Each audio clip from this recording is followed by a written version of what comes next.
Thank you, and good morning. My next guest, if you happen to see this gentleman on the beach this weekend, don't kick sand in this guy's face. He is a karate champ and star of a new motion picture called The Octagon. Ladies and gentlemen, here's Chuck Norris.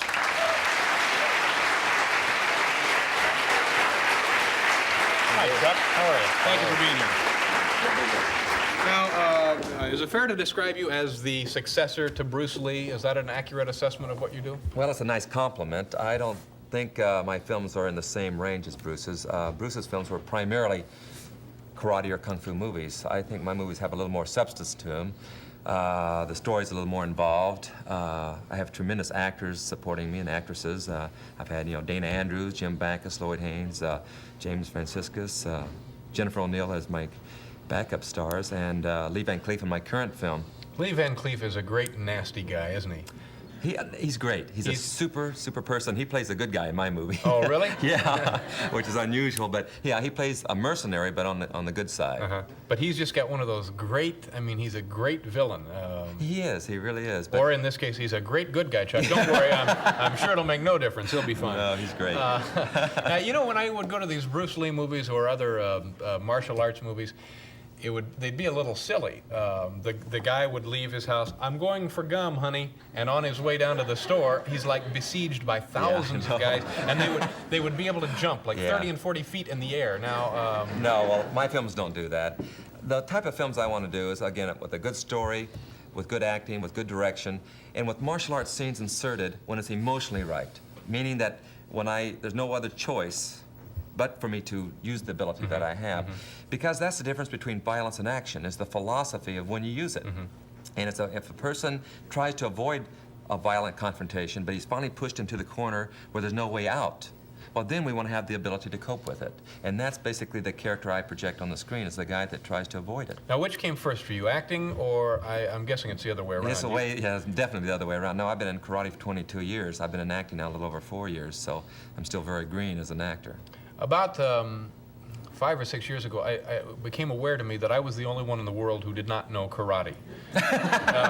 Is the world in danger of coming to an end in one massive karate fight? And you know what I mean? Yeah. It's like, are there too many guns? Do too many people know karate? You know what I'm saying? No, actually, it would be great if everyone did know it, because there'd be less violence, because of the philosophy that's projected into your training.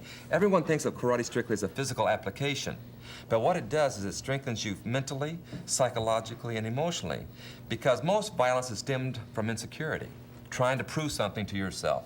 And when a person develops this inner security and this goal-seeking knowledge that the martial arts teaches you to do, it overcomes a lot of violent confrontations. Let me ask you. I've never used it. Let me ask you. I know nothing about defending myself. Right.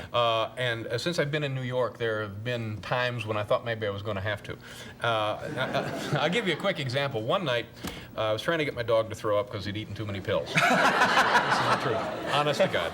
That has nothing to do with it, but my dog's getting sick, and in the middle of all of this, a guy, a complete stranger, walks into my house. I don't know who he is. I have no idea why he's there. Yeah. And it irritated me. So I went running down the stairs, and I started screaming at the guy. I was livid, and he just stood there. He was not frightened by me at all. He was kind enough to leave, and there was, But it occurred to me later, that was probably a dumb thing for me to do. Now, what I need to know from you, is there a way I can tell if a guy is tougher than I am without laying a hand on him? You know what I'm saying? Yeah. Well, Can you tell by looking at a guy that he's tough? Well, you can ask him. No, it's hard to say, Dave, because it's a feeling. It's not it's something that's in the eye. It's amazing that the people that are very, very good in the martial arts never have to use it, because it's an attitude. Really, it's an attitude that really either draws trouble to you or pushes trouble away. And because I've been at it 22 years and I've never had to use it. And I hope. Really? Is that right? And I have been everywhere, all over the world. I've been in the roughest areas you can think of, imaginable, and it's a respect thing. If you respect someone, they will respect you. Chuck Norris is here, and I guess what we're going to do first, you're going to show me how you simulate action in one of those scenes we just saw. Nobody gets hurt in one of those, do they? Well, not all the time. Sometimes. We have a few injuries in Octagon, but generally... What kind of injuries were they? Well, I knocked 3 guys out in a row in a fight scene. What happened is the first guy was not one of my regular guys I fight with, and I hit him. Who And was I knocked him. a guy delivering eats No, or he's a something? stuntman. No, he was a Here's stuntman. your soup. He wasn't used to taking that, because I do make contact, generally in my films. And both my guys are conditioned to it, and this guy wasn't, and when I hit him, I knocked him out. And then I was thinking about, oh my gosh, I've hurt him. Then my second guy attacked, and I lost my train of thought, and I reacted out of instinct, and I kicked and knocked him out. And my third guy was my brother, and my brother said, oh my gosh, he's lost his concentration. And he jumped out, and I knocked him and hit him in the head, knocked him out. And the fourth guy's on top and says, I'm not going down there. But after the second guy went out cold, didn't you kind of see a trend forming there? Yeah, but it happens so fast. It happens very, very fast. Yeah. You don't have time to really think. It has to be a spontaneous reaction. You got all the time you need to think here this morning. But actually, normally though, Dave, is you do miss by a very Okay, close you're going to range. show us that, Yes. right? Okay, and what do you want me to do? Just stand there. Okay. No, actually, when you do make contact, or when you do a fight scene in a movie, the main thing is generally the camera will be behind you. So the distance, there's no depth perception in your kick. But Say that again, the camera is... Yeah, generally the camera would be behind. So when I I see. throw a kick, so if I throw a kick, see, right into here. See, I missed by just about 1/4 of an inch.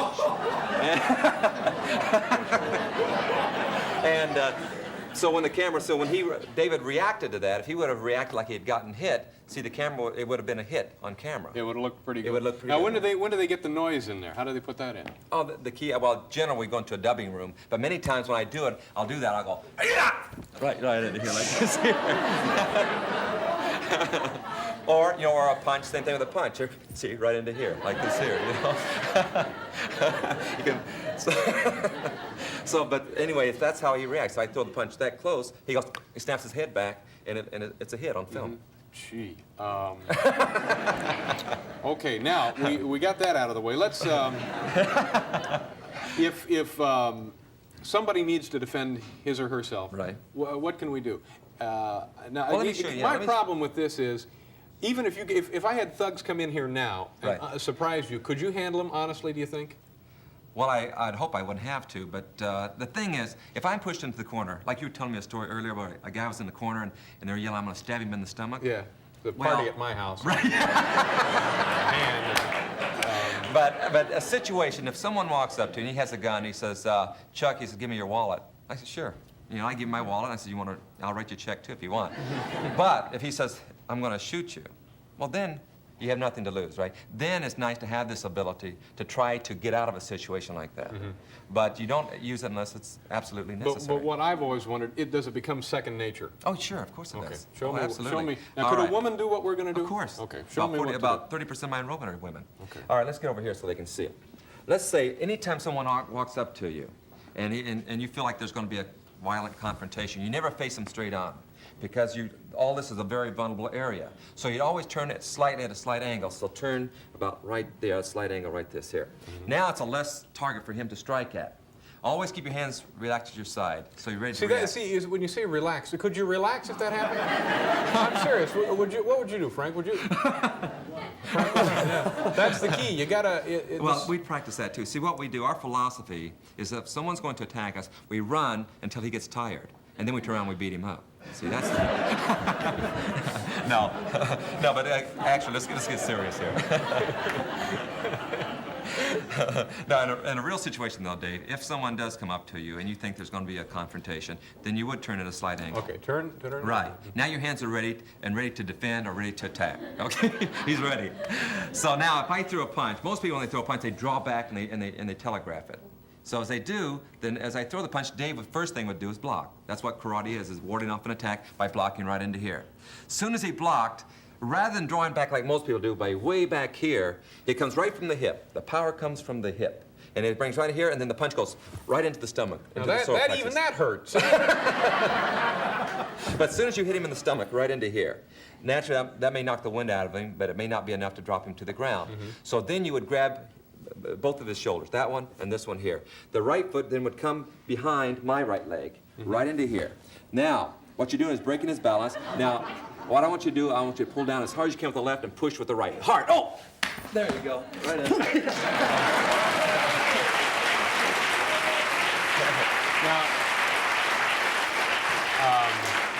But a woman, now I guess you and I weigh similar. weights. But could a woman, say, who weighs maybe 50 or 60 pounds lighter than a thug? You see, a woman has an advantage that we don't have. A thug expects the woman to either scream, scratch, you know, things like this here. He is not ready for her to retaliate in a very aggressive manner. And when a woman learns the martial arts and a guy comes up, first of all, the main thing you must develop is an awareness of what's going on around you. That's the key thing in anything. In the martial arts, it teaches you to be aware of situations around you. 90% of the time you can get out of a situation if you're aware of what's going on. But most people walk with blinders on, and they walk right into a situation. But if a woman is accosted, a guy will generally, he'll attack. If she knows how to use the different parts of her body as a weapon, it's very, very effective. If a man walks up and starts to grab you by the throat or whatever it may be, there's many parts, the knee to the groin, elbow to the jaw, many situations. Can we show something here real quick? Sure, yeah. Well, first of all, okay, it's a woman, a guy grabs right in here. Well, first thing you do is you knee him. As soon as you knee him, then you come up here and grab him right by the hair and then take him right to the ground.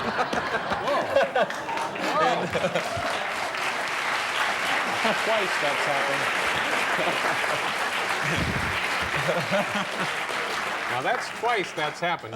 I've done one of these before with a little old man, and they do that to you, and for just a fleeting second, everything gets warm and fuzzy, you know?